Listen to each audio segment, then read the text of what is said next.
Hello guys, मैं अभी just exam देके जस्ट पहुंचा हूँ कुछ देर पहले। और मैं सोचा कि आप लोगों से ये बातें शेयर करनी चाहिए।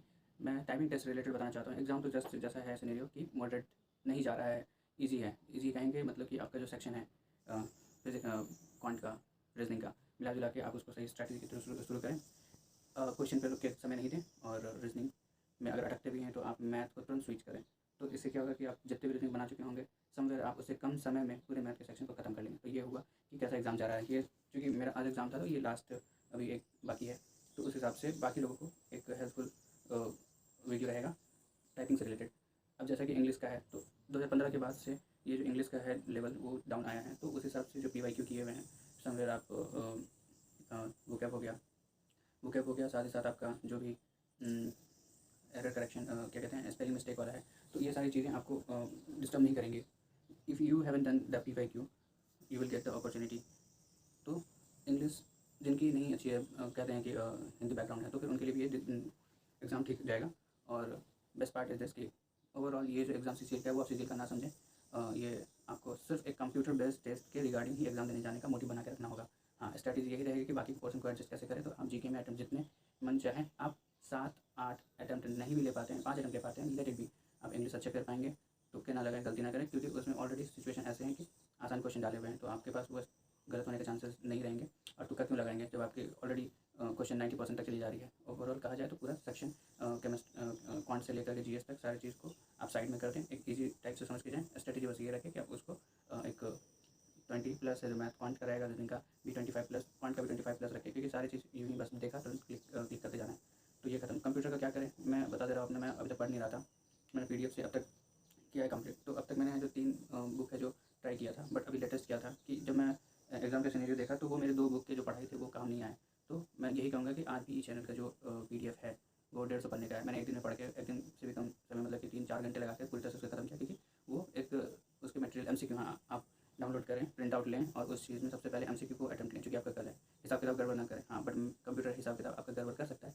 तो ये मस्ट है कि आप उन चीज़ों को, MCQ को सॉल्व करके जाएँ। ये खत्म हो जाएगी कहानी। आपको तुक्के भी नहीं लगाने हैं। एक एवरेज 8 क्वेश्चन आप अटेम्प्ट भी लेंगे, 10 क्वेश्चन ऑटोमेटिक वो हो जाएंगे, क्योंकि उसमें वैसे क्वेश्चंस भी हैं जो आपको ऑलरेडी आते होंगे। कुछ खास क्वेश्चन एक बार एवब सेट करने के लिए आप MCQ कर लें। अगर आप सक्षम हैं तो बाकी के पेजेस को भी कंप्लीट कर लें। अब रही बात टाइपिंग की। टाइपिंग में मैं ये बता रहा हूँ, ये वीडियो मैं मेनली टाइपिंग के लिए बनाया था। टाइपिंग में क्या था कि मेरा अब तक 22, 23, 24 ये एवरेज था।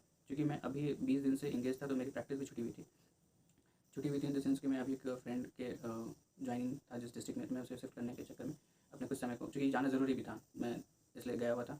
और फिर मैं सोचा था कि मेरी टेस्ट स्पीड आ नहीं रही है, बट हाँ, यही चीज़ है कि आपको एक ठंडे दिमाग से लेकर चलना है कि मैं एग्ज़ाम में बैठता रहा हूँ। और टाइपिंग मेरा 1 महीने बाद भी तो नहीं है, तो ये एनी हाउ आपको देके आना है। तो आया परसों गया, मुझे कल टाइम मिला, जो मैं ब्लैंक रखा, मुझे हाथ में हमेशा दर्द हो जाता था। मैं अपने बैग में लेके गया था ऑइंटमेंट, दिखा दूँ आपको। मैं ऑइंटमेंट लेके गया था। फर्स्ट हाफ जो था टाइपिंग से पहले मैं अपना ऑइंटमेंट लगा लिया था कि जो भी होगा सिचुएशन मैं उसे वो किसी तरह से ख़राब नहीं होना देना चाह रहा था, क्योंकि 2 चीज़ हैं जो मेंटेन करना है। तो मैं आते ही सबसे पहले स्टेशन टूर का प्रिंट आउट लिया, जो PDF मैंने बताया उस चीज़ का 150 पन्ने मैंने लिया, आते ही पढ़ना शुरू कर दिया। कंप्यूटर को मैं वहाँ पे छोड़ना नहीं चाह रहा था। कंप्यूटर कंप्लीट होते ही सारी चीज़ छोड़-छाड़ के मैथ बन जाएगा, इंग्लिश बन जाएगा, रीजनिंग बन जाता है, GS जैसा है वैसा ही रहेगा, कर पाएंगे। तो उन चीज़ों में दिमाग नहीं लगाना है।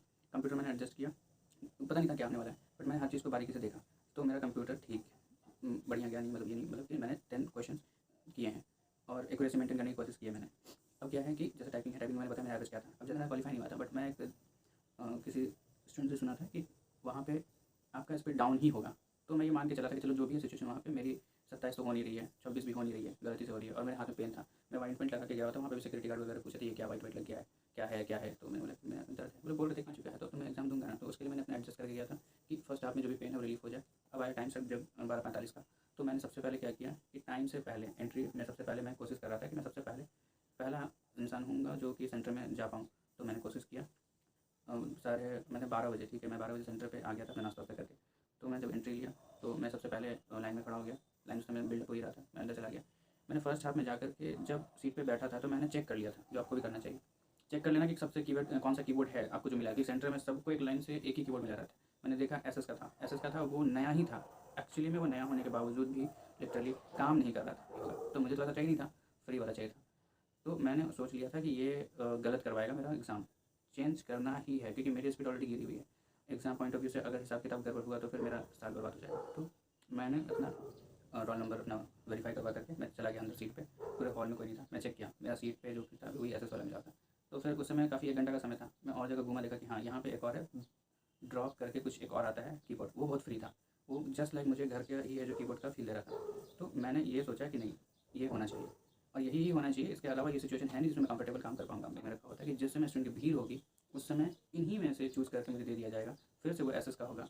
और चूँकि इसमें कोई प्रॉब्लम आ नहीं रही है, ये नया है, उनका ये कहना रहेगा, और जो भी सिचुएशन होगा वो मुझे देंगे और मुझे वही काम करना पड़ेगा। तो मैंने पहले ही इसलिए जाने का तय किया कि मेरे पास अच्छी प्रोबेबिलिटी हो कि मैं एक अच्छा कीबोर्ड, तो मेरे पास घंटे भी थे 1 घंटा, और मैंने चेक कर लिया था अच्छे से कौन सा कीबोर्ड काम कर रहा है। मैंने लिटरली खुद से प्लग आउट किया, मैंने अपना वाला प्लग आउट किया और वो मैंने शिफ्ट करने का रिक्वेस्ट किया, उन्होंने शिफ्ट कर मतलब कि, और मानोगे नहीं, मैंने वहाँ पे अपना कंप्लीट किया, दूसरों से मैच कराया मैंने बाद में, वो एग्जैक्ट वही था जो उनका 2005 आ रहा था, एक दोस्त ने कहा 2002 आ रहा था, मेरा 2010 आया था। तो मैं समवेयर क्लोजेस्ट उनके जो रिदम मेंटेन जिनका 30 34 40 आता है, मैंने रिदम मेंटेन किया था, 2010 हो गया था।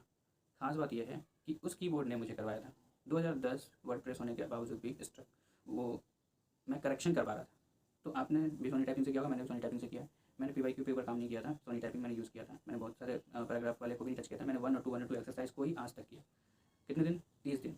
कितने टाइम? ज़्यादा टाइम नहीं दे पाता था, फिर भी मैं नया नज़दीक आने के बाद मैं 2-2 घंटे पे सिर्फ आधा घंटा का करता था, और जो हुआ वो सिर्फ मेरे साथ हुआ, बाकी लोग का फिर उन्हीं में से सफल करके वही कीबोर्ड उनको दे दिया जाता था। और ये चीज़ें मैंने पहले अनुमान लगा ली थी कि टाइपिंग के लिए जाएंगे तो इन चीज़ों का ध्यान रखें और बिल्कुल भी कंसंट्रेशन भंग ना होने दें। टाइपिंग का सबसे पहला रूल यही होता है कि आप सबकॉन्शियस माइंड को बहुत ही फ्रेश रखें, क्योंकि वो उस समय ध्यान इधर उधर, मेरे साथ ये हुआ था कि वो जो था पहले मॉक जो दिया जाता है वो फिर से डिमोटिवेट करने वाले स्पीड की तरह हो गया था। और मैंने अपने आप को विश्वास दिलाया कि नहीं, हाथ वगैरह नहीं कांपेगा। कहा हुआ था जिनकी 30-40 स्पीड है दे ऑल्सो सेड दिस कि उनके साथ ऐसा होता है, but I maintain my rhythm. बीच में मुझे लगा कि हाँ ये हो रहा है सिवरिंग, आई फेल दैट। तो मैंने फिर अपने आप को थोड़ा सा गहरी सांस लिया। ऑक्सीजन जब आपके मस्तिष्क में जाता है तो उससे क्या होता है कि आपको कॉन्फिडेंस आता है ना, तो वो विदिन सेकेंड अपना काम कर लें और फिर लागू हो जाता है कि हाँ आपको टाइपिंग में क्या करना है। सबसे पहले आप अपने वर्ड्स को बाइफरकेट करके तोड़ करके, जैसे जोकर है तो JOKER, तो इस तरह से आपकी एक वर्ड है जो आपको पता भी चलेगा कि मैंने गलती किया है। दूसरा में क्या हो जाएगा कि आप उस चीज़ों को सुधारने के लिए पीछे नहीं जाएंगे। आप सबसे पहले पैराग्राफ, मेरे साथ यही गलती थी शायद, जैसा मुझे लगता है कि on the same time back space use करके पीछे जाना। अभी वहाँ पे क्या था, मैंने जब देखा कि मेरा मॉक खराब चला गया, अब जस्ट 3 मिनट बाद एक्चुअल एग्जाम शुरू होने वाला, तो मैंने सिर्फ यही ध्यान में अपने हाथ पे भी लिख के गया था, इंक लगा हुआ आपको दिख रहा होगा बट मिट चुका है। ये था, मैंने लिखा कि उस चीज़ को सीधा सीधा लिखना है। मेरी एक्यूरेसी मेंटेन होती थी हमेशा हमेशा 98% 95% मेरी एक्यूरेसी रहती थी उन एवरेज पे। तो मैं हमेशा अपने आप को ये सिखा रहा था एनालिसिस में कि मुझे गलतियाँ करनी है। गलतियाँ करनी है मीन्स टू से कि गलतियाँ नहीं हो रही हैं, I use that back space every time. तो उसकी वजह से मेरे 2-3 वर्ड जो होते हैं उनको सुधारने के चक्कर में 3 गुना स्ट्रोक एक्स्ट्रा ले रहा हूँ। 3 गुना मतलब कि 9 बार स्ट्रोक लेता हूँ 3 सही करने के लिए। 3 गलती हुआ, 1 बैक स्पेस, चौथा काउंट हुआ, 3 के लिए 3 एक्स्ट्रा काउंट हुआ। अब उन 3 को सुधारने के लिए 3 और मैं लिखूँगा, मतलब कि 3 गलत हुए थे, मैंने कैसे दिखाऊँ, 3 गलत हुए थे, 3 बार मैं मिटाया, फिर 1 सही वर्ड, फिर दूसरा सही वर्ड और तीसरा सही वर्ड, मतलब total 9 stroke you applied for correcting those words. तो दिस इज़ नॉट गुड। मैं ये नहीं कहूँगा आप प्रैक्टिस करना शुरू कर दो, आप 15 मिनट दो, दर्द है नहीं दो, आप लिख लो। वहाँ पे एक जागरूक ग्राहक की तरह अपने दिमाग में ये फिट कर लेना, गलतियाँ करनी, चलो आपकी वैसे स्पीड नहीं बन रही है, फेल ही हो गए तो आप गलतियाँ करो। एक्यूरेसी, मैंने रिदम मेंटेन किया, पैराग्राफ खत्म किया, इंपॉर्टेंट ये पैराग्राफ खत्म किया, और दूसरा इंपॉर्टेंट ये कि मैं पैराग्राफ खत्म करने का मुझे टाइम बच गया, जिसकी स्पीड 22 है, मैंने मुझे टाइम मिलता नहीं था, खत्म किया और फिर मैं करेक्ट कर रहा था, नीचे से गया जो पैराग्राफ खुला हुआ है, सबसे पहले अब लाइन को एक लाइन पढ़ा, दूसरा लाइन पढ़ा, तीसरा लाइन पढ़ा, मुझे पता था कि दैट गलती लिखा गया है, दैट के बाद द था वो भी गलती लिखा गया, मुझे ये इतना याद था। मैं नीचे से चौथे 5वें लाइन पे था, मेरा पैराग्राफ खत्म हो गया, मैंने एक लाइन खत्म किया, दूसरा लाइन खत्म किया, तीसरा, जब चौथा लाइन फिर से पढ़ा मैंने, तो पढ़ के मेरे पता हाँ इस कर्सर को मैं वहाँ ले गया, क्लिक किया, बैक स्पेस, फिर द के पास एक्स्ट्रा कोई वर्ड लगा था उसको बैक स्पेस, फिर मैं और 2-3 वर्ड को और क्लीन किया, ठीक है। बट मैंने मेंटेन किया बाकी के रिदम को। मुझे इस चीज़ की सहानुभूति है कि मेरा एक्यूरेसी अब मेंटेन हो चुका है और मैंने वर्ड स्ट्राइक जितना भी लेना था वो बाकी के कंपैरिजन में कंप्लीट किया है। तो आपकी टाइपिंग टेस्ट अच्छी हो जाएगी। आप मुझ पे देखकर ये विश्वास कर सकते हो कि मैं 22-23 एवरेज पे रहता था और मैंने पैराग्राफ खत्म कर लिया है। मेरे बाकी दोस्त नहीं कर पाए, जिनकी 27 थी, ये भी एक बात है, जिनकी 27-28 थी वो नहीं कर पाए।